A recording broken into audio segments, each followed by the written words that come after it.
Saudações, senhoras e senhores, aqui é Diogo Rafael Moreira, do site controversiacatólica.com. Se São Tomás ensina que um pequeno erro no começo se torna grande no fim, imagine o que um grande erro, esse erro do ecumenismo que tivemos visto nos últimos vídeos, imagine o que este erro enorme, condenado por tantos papas da Igreja Católica, pode produzir no fim. Eu digo a você que ele pode produzir as maiores abominações que você pode imaginar. E uma delas é esta prática conciliar, altamente pecaminosa e condenada pela Igreja, de oferecer os sacramentos, o maior patrimônio que recebemos de Cristo, os sacramentos da Igreja, para pessoas que não estão propriamente dispostas para recebê-los, ou seja, para não católicos. Esta prática sempre foi proibida pela Igreja Católica. E isso nós podemos ver, por exemplo, no Código de Direito Canônico de 1917, chamado também de Pio Beneditino. Assim está escrito, ele fala assim: é proibido administrar os sacramentos da Igreja aos hereges ou cismáticos, ainda que errem de boa fé e peçam por eles, a menos que eles antes renunciem a seus erros e se reconciliem com a Igreja. Papa Bento XV, Código de Direito Canônico, Cânon 731, parágrafo 2. Este é o cânon, que proíbe absolutamente a oferta dos sacramentos da Igreja a pessoas não católicas. Agora, isto era no tempo em que aqueles que clamavam ser os papas, eram de fato papas, e proclamavam e professavam a fé católica, e não misturavam o credo católico absoluto, do qual não podemos tirar e acrescentar nada, com este credo falso do Vaticano II, que é o credo do ecumenismo, no qual há tantas coisas que nos unem, e o que nos une é suficiente. Não precisamos acreditar em tudo que Cristo disse. Basta que você acredite 50%, você acredite 70%, e eu vou promover esse 50% que você acredita, esse 70% que você acredita. Nós vamos rezar juntos e está tudo bem. Né? E se nesse teu 70% tiver um sacerdócio validamente ordenado, então você pode dar comunhão para os católicos podem receber comunhão de você. É assim. Na Igreja Conciliar é assim, é uma religião sem compromissos com a verdade, sem compromisso de converter as pessoas à verdadeira religião, sem submeter as inteligências a Cristo. Neles não há esta vontade, porque neles não há fé que obriga a fazer isso. Não há. Eles não possuem esta fé e, como resultado, nós temos o novo Código de Direito Canônico que fala assim: os ministros católicos podem licitamente administrar os sacramentos da penitência, eucaristia e unção dos enfermos aos membros das igrejas orientais que não estão em plena comunhão com a Igreja Católica, se eles espontaneamente pedirem, por eles estiverem propriamente dispostos. João Paulo II, Novo Código de Direito Canônico, Cânon 844, parágrafo 3º, e note que aqui nós temos, olha só, se eles espontaneamente pedirem por eles. Aqui nós temos um requerimento que ele coloca. Se eles espontaneamente pedirem, enquanto no outro código, no Código de Direito Canônico Católico, você vê que isto é colocado ainda que eles peçam. Então, é proibitivo, enquanto este permite e coloca como uma condição o que antes era descartado pelo Código Antigo. Quer dizer, se houver essa condição, ainda assim não pode, não é permitido. Neste aqui é permitido. Então veja a diferença de mentalidade.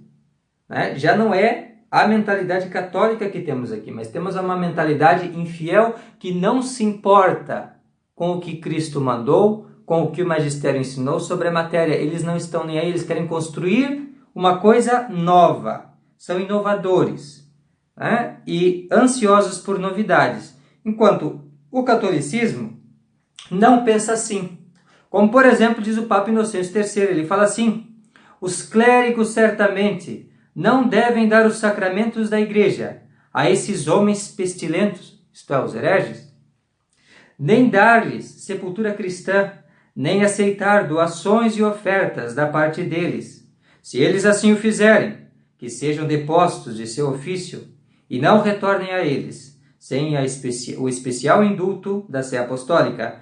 Papa Inocêncio III, Quarto Concílio de Latrão, Constituição, capítulo 3, de 11 a 30 de novembro de 1215. Então veja a proibição novamente, aquilo que você ouviu no Código Pio Beneditino, você tem aqui, né, um outro Papa de uma outra época, né, de uma outra idade da história, você vê ele dizendo a mesma coisa.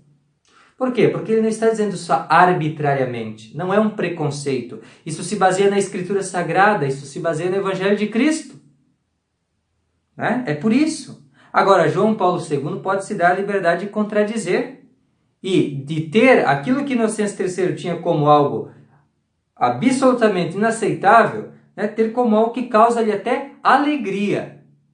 Então, o que causa aborrecimento num católico, num Papa católico, em João Paulo II causa alegria. Assim diz ele, é motivo de alegria lembrar que os ministros católicos podem, em determinados casos particulares, ministrar os sacramentos da Eucaristia, da penitência, da unção dos enfermos, a outros cristãos que não estão em plena comunhão com a Igreja Católica, mas desejam ardentemente recebê-los. Pedem-nos livremente e manifestam a fé que a Igreja Católica professa nesses sacramentos. João Paulo II, Utio Nunciente, número 46, 25 de maio de 1995. Eu chamo sua atenção para este critério que ele coloca no final, que talvez seja menos notado, mas é fundamental. Ele diz assim, preste atenção, e manifestem a fé que a Igreja Católica professa nesses sacramentos. É aquela história, você não precisa ter o 100%, você não precisa ter a fé católica, mas se você tem simplesmente a fé no sacramento, já é o suficiente para você recebê-lo. Esse é o pensamento católico? Quer dizer que uma pessoa que está numa associação herética ou cismática, né, em aberta oposição ao mandamento de Deus, ela pode então, desde que ela tenha fé nesses sacramentos, ela pode recebê-los, é isto? Porque se for isso, nós temos um anátema para o João Paulo II. E de fato, cabe-lhe muito bem esse anátema. Nós temos o anátema do Papa Júlio II, que assim diz, se alguém disser que a fé só é preparação suficiente para receber o sacramento da Santíssima Eucaristia, seja anátema. Isto foi dito pelo Papa Júlio II, Concílio de Trento, seção 13, cânon 11. Então é isto que deve ser dito para o João Paulo II. O Senhor é anátema. Anátema, porque ensina abertamente que basta fé no sacramento. Eu não preciso estar em dia com o meu dever de me submeter a tudo o que Deus ensina. Não precisa. Eu posso pecar sem problema nenhum contra o primeiro mandamento. Eu posso negar a necessária comunhão com os santos, com a Igreja de Cristo, com o Romano Pontífice. Eu posso, não tem problema nenhum. Eu posso estar nessa falta para com Deus. Não tem problema. Ainda assim, me aproveito dos sacramentos. Isto é totalmente absurdo. Totalmente errado. E, no entanto, é isso que ensina o Novo Catecismo. Assim fala o Novo Catecismo. Quando surge uma necessidade grave, a critério do ordinário, ou seja, quando fala ordinário, do bispo, ou seja, o que te der na cabeça do bispo, dá essa liberdade. Os ministros católicos podem dar os sacramentos, Eucaristia, penitência, unção dos enfermos, aos outros cristãos que não estão em plena comunhão com a Igreja Católica, mas que os pedem espontaneamente. É preciso, então, que manifestem a fé católica no tocante a esses sacramentos, isto é, anátema, tocante a estes sacramentos, e que apresentem as disposições exigidas. João Paulo II, Novo Catecismo da Igreja Católica, número 1401. novamente o erro de dizer que basta só ter a fé no sacramento, não preciso mais ter a fé católica. Entende? Os 50% está tudo bem, tá? Deus não está nem aí, porque ele disse aqueles outros 50%, mas aquilo é só para os católicos. Não precisa, não ofende, não tem problema nenhum. Entende? Veja o compromisso que eles têm para com a sua missão de anunciar o Evangelho e de fazer a vontade de Deus concretizada neste mundo. Não tem nenhum compromisso. O compromisso deles é com os homens, é com os inimigos da igreja, é com a destruição do cristianismo. Esse é o compromisso deles. E note mais um erro que temos aqui. E mais uma censura para esta gente. Por quê? Para eles, para essa gente, né, o sacramento da Eucaristia pode ser dado para essas pessoas, né, embora elas estejam separadas da unidade da Igreja Católica. E isto também é condenado pelo Papa Júlio II no Concílio de Trento.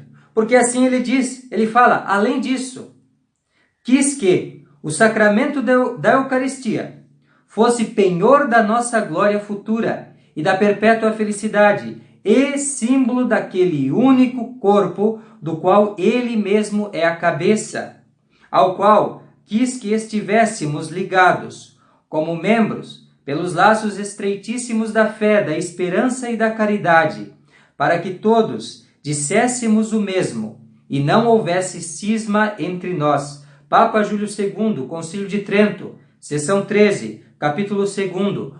Olhe só, a Eucaristia, ela é de fato o pão da unidade. Como uma pessoa que não está unida a nós pelos estreitíssimos laços da fé, da esperança e da caridade, pode propriamente receber esse sacramento? Se neste mesmo ato essa pessoa está dando um contra-testemunho porque ela não está de fato unida à Igreja de Deus. Vejam como essa Igreja de Satanás submete as pessoas ao pecado mortal, à desobediência de Cristo e à dessacralização ou ao sacrilégio. Vejam o que eles fazem.